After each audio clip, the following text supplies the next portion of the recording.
Бұл оқиғаны мен әлі күнге дейін есіме алсам, жүрегім лүпілдеп, бетім қызарып кетеді. Бірақ шынын айтсам, ол кезде мен 23-те ғана едім, ауылда тұратын қарапайым қыз едім. Аты жөнімді айтпай-ақ қояйын, бірақ бәрі рас, ешқандай қоспа жоқ. Ол жылы басым қатты ауырып, мигрен деген пәле мені мүлде тыныш қоймай қойды. Басым жарылғандай көзімнің алды қарайып, 2-3 күн төсектен тұра алмай жататынмын. Дәрігерге бардым, укол салдырдық, таблетка іштік, ештеңе көмектеспеді. Ауылдың ақсақалдары бұл дәрімен кетпейді, емшіге бар деді. Содан бір күні анам Қарашоқыдағы кәріп емшіге апарайын деді. Ол кісі туралы бәрі қолы жеңіл, көзі тірі деп айтатын. Тіпті кейбіреулер ол кісі емдегенде адамның ішкі сыры ашылып қалады деп сыбырласып жүретін. Күздің соңы еді. Жол батпақ, машинамен бара алмадық. Анам екеуміз атқа міндік. Мен басым ауырып әрең отырдым.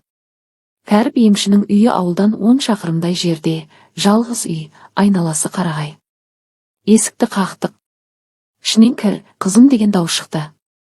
Кіріп барсам, алдымызда 60-тың үстіндегі ақ сақалды. Бірақ бойы тік, көзі оттай жанған қария отыр. Үстінде көне шапан, қолында домбыра. Бөлмеде түтін иісі, бір түрлі хош иісті шөптер жанған сияқты. Қай жерің ауырады, қызым деп сұрады да, мені отырғызбай тұрып, маңдайыма қолын қойды.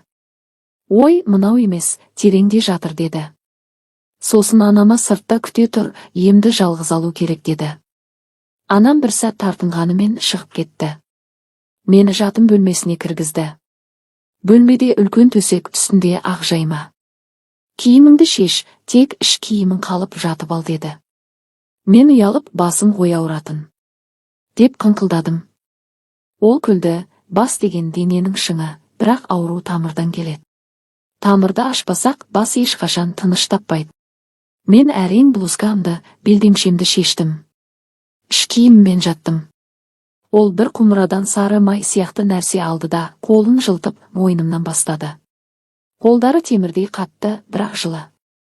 Мынаны босаңсыт қызым деп иығымды қатты басып, содан кейін омыртқамды бойлай ақырын сылады. Мен дегеннен дірілдеп кеттім. Ол ұялма, бұл ем, күнә емес деді.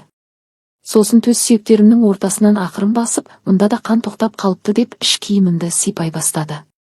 Мен аға, бұл не? Деп сыбырладым. Ол тыныш жат, бәрі дұрыс деді де, іш киімімнің таспасын шешіп омырауымды ұстады. Мен еріксіз ай деп ыңырандым. Басымның ауырғаны ұмытылып, төменгі жағым су болып кетті. Ол менің реакциямды көріп, міне, ауру қозғалып жатыр деді де, қолын төмен түсірді. Іш киімімді сырғытып түсірді.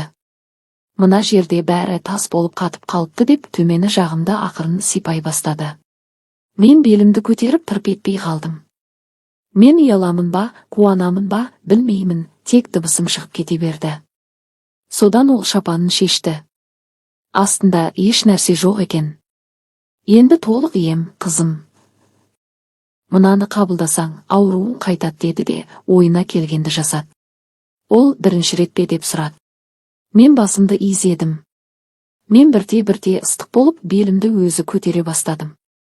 Соңында ол маңдайымнан сүйіп, енді бас ауруым мәңгі кетті. Бірақ ем толық бітпеді, әр апта сайын келесің. Бұл жолғысы тегін, кейінгісі үшін бір қой әкелесің деді. Содан кейін апта сайынғы ем деген желеумен мен кәріп ағаның үйіне жалғыз баратын болдым. Анам 1-2 рет қалай, әлі ауырама деп сұрады, мен жеңілдеп қалды.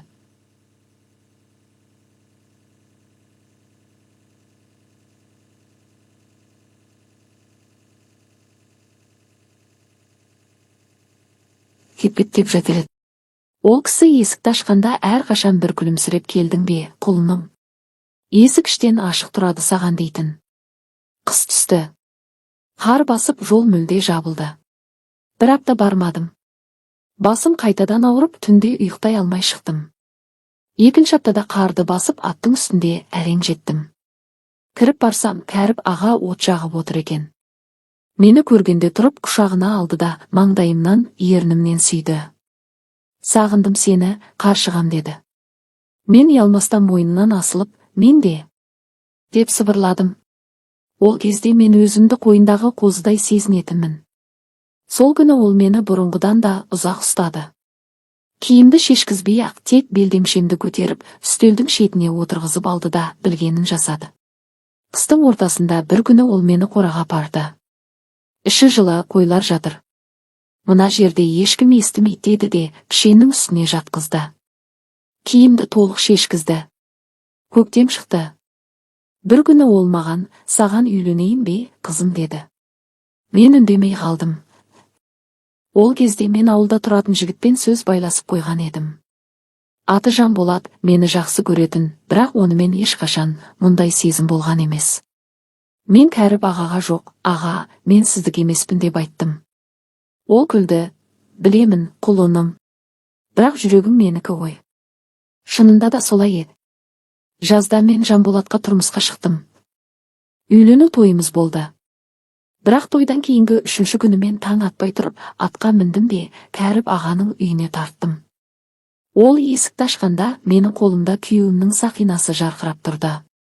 Ол бір сәт үндемеді, содан кейін мені ішке кіргізіп, есікті жапты.